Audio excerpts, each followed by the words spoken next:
بسم اللہ الرحمن الرحیم، اللہم صلی علی سیدنا محمد وعلی آل سیدنا محمد وبارک وسلم۔ واقعہ نمبر 7، محبوب کی رضا میں کوٹے سکے بھی منظور۔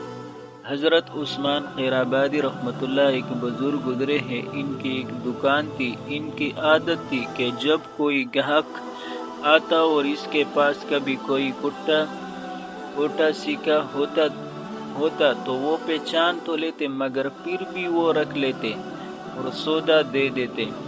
اس دور میں چاندی کے بنے ہوئے سکے ہوتے تھے۔ وہ سکے گنسنے کی وجہ سے کوٹے کہلاتے تھے۔ وہ کوٹے سکے جمع کرتے رہتے، ساری زندگی یہی معمول رہا۔